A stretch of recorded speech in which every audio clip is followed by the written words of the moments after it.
All right, welcome back to the Ireland Contracting Nightly Sports Call. If you need a roof or any kind of need right now because of these storms, you got to call Ireland Contracting. They're the best in the business. Also, a local company. You don't want some outsider coming in from out of town because there's all this damage from storms, hail damage, rain damage, storm damage, flood. You don't want an outsider coming in. You want to get a local guy like Gary Ireland and Ireland Contracting. Give them a call, 1-800-NEW-ROOF. They're the best in the business. If I had any problems, that's the guy I would call, 1-800-NEW-ROOF, Ireland Contracting. And give us a call right now on the Bordas & Bordas hotline, 412-575-2600. And we're talking about the Pirates. Bucco fever spreading fast. Catch it.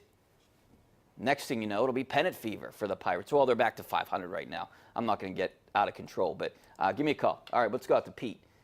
Pete never gets out of control. What's up, Pete? How you doing? Rich, my man, how are you tonight? Good, thanks for calling. Rich, yeah. I have to ask you a question. Go ahead.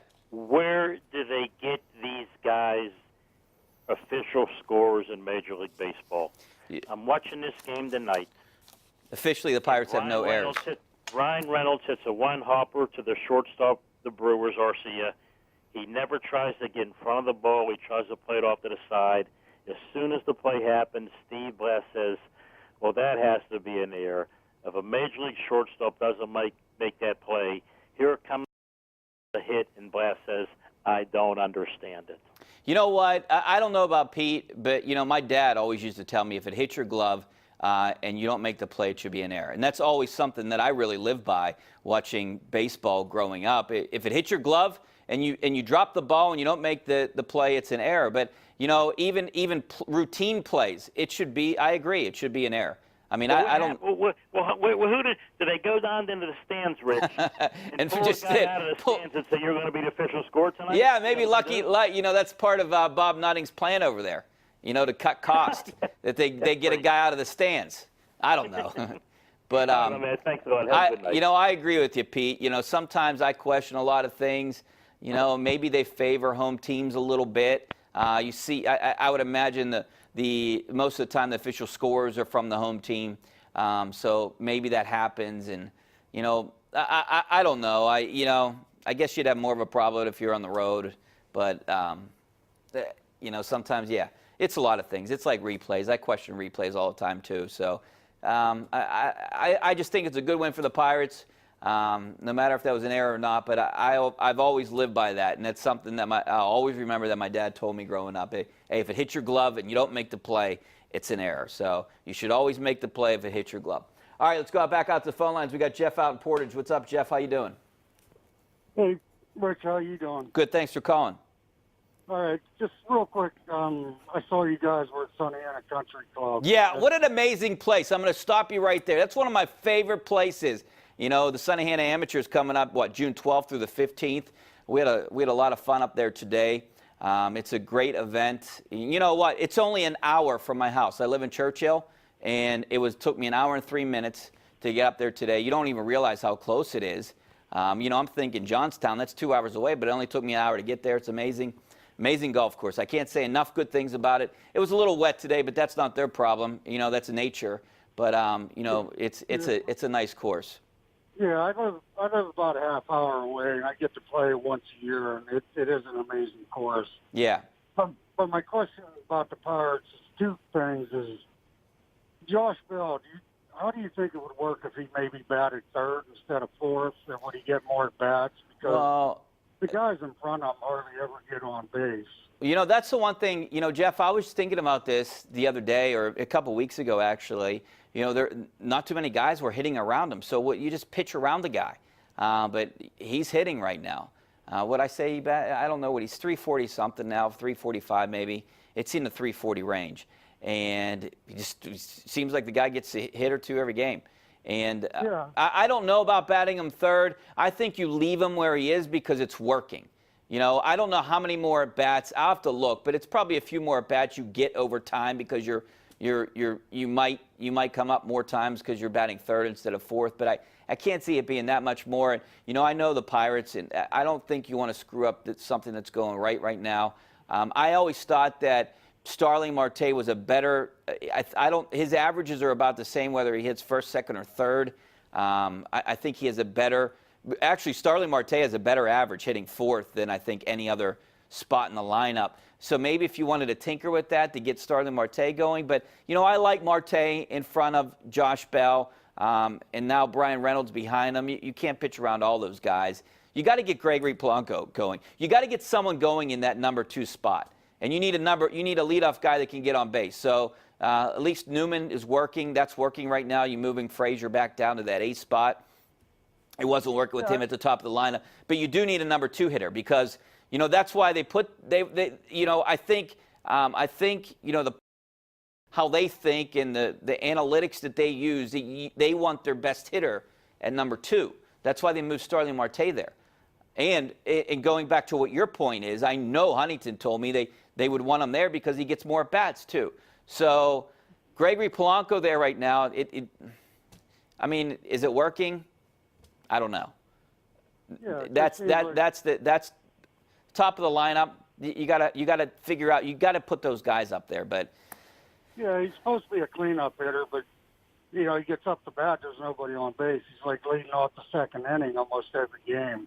yeah, you know, and that's potentially an issue. But you know what? It's working where he's hitting. So would you want to move him? And then what if he goes through a slump? You know, it's a lot of these things are mental with these guys too because, you know, they're comfortable. You know, it's like me playing golf. I have a routine.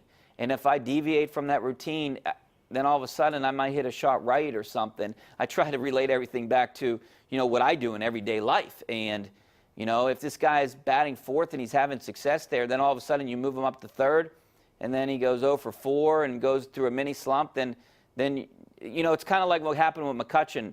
When he felt comfortable at 3 and you moved him up to 2, and it was a complete disaster a couple years ago. I appreciate it, Jeff. Let's go back out to the phone lines, and we're going to go out to Luigi out in Latrobe. What's up, Luigi? Hey, Rich. Hey, thanks for calling, man. How you doing? Good. Hey, Josh Bell is a beast.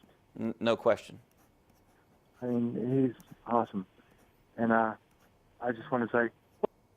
Yeah, I don't know. Johnny, where do you think that call was going? Probably a prank call, right? I think so. All right, Tom out in East Pittsburgh. What's up, Tom? Hi. Yeah. Hi, Rich. When Corey Dickerson comes back, I would sit Starling Marte. No, this guy, you don't know where his head's at. Half the time he's a decent player. Half the time you don't know what he's doing there. You know, and I think if they did that, Polanco would get the message too. Hey, nobody's safe. You know what? Remember, Polanco got the message last year. Look at what Austin Meadows was doing, and then they sat him for Polanco, and all of a sudden he started to produce. You know, I thought that was a horrible move looking back on it. If you leave Austin Meadows up here and you leave him as the starter, maybe you don't make that trade. Maybe you don't give him away. You know, maybe he has the season that he's having this year. I know he did get hurt, but I think you ruined his mindset by sending him down after the way he came up here and did that.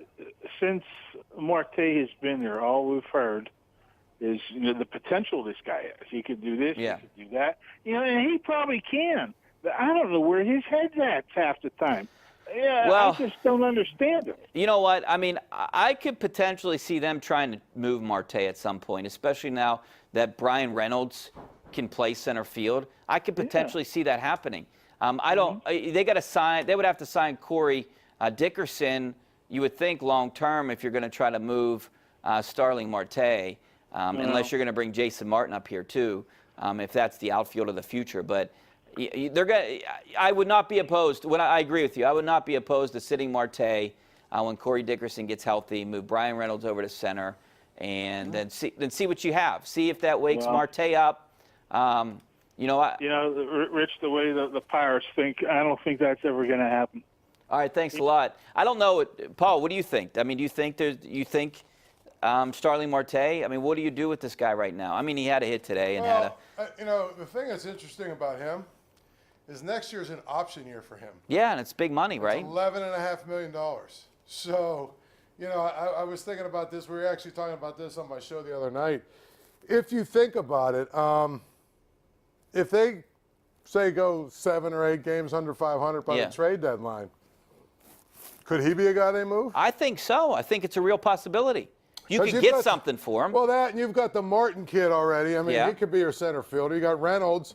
But could you imagine if they moved Dickerson and Marte at the trade deadline? I mean, basically you're telling your fans, you know, that this season is no longer relevant. Yeah, but you know what? They'll spin it in the future. We want to keep these guys together. Yeah, Reynolds is playing well, but you know, seriously, if you think about it, they've got some pieces they could trade at the deadline. I mean, Marte, because of his option, is a guy. Dickerson, because this is his last year, he's a guy. Yeah, he's a guy I think they'll definitely trade. You know who else you could get something for? Melky Cabrera. Yeah, I think you're right about that. So and it would benefit them trading him too. Right. So what I'm saying is, you might be able to get.